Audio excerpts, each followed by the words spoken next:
Проблеми со депонирање на отпад, бројни диви депонии во и надвор од градот, урбанизација наместо зеленило, недоволно вода за пиење, дивоградби во заштитени подрачја, некогаш прв во светот по аерозагаденост. Ова е сликата за Тетово, градот кој веќе 8 година го води партијата на Али Ахмети.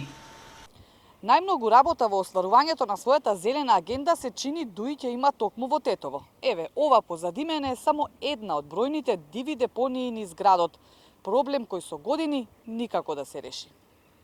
И токму поради сето ова, вчерашното промовирање на зелената агенда на Дуи најде на подсмев кај тетовци. Градот под шара велат, веќе одамна ја има изгубено битката со здрава и чиста животна средина. Нема да успеат. Кој да дојде, народот е исти. Овде 100 пати се чисти на ден, 100 пати се ѓубре фрля.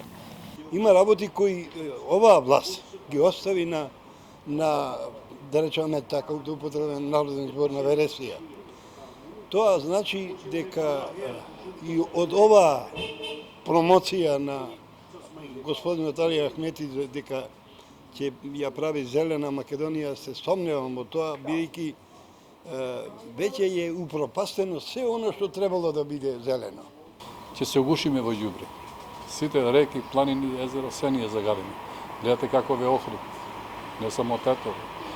А Тетово е густо населено подрачје со луѓе дојдени од многу краеви, со посебни култури, со све што е тешко да се регулира и да се оствари. Во изминативе 8 години, колку што Дуи ја води локалната самоуправа, Тетово значително се уништи во поглед на животната средина. Се уште наместо претоварна станица според стандарди, има импровизирана депонија, каде се истура целиот отпад од градот директно на земја, загадувајќи се околу.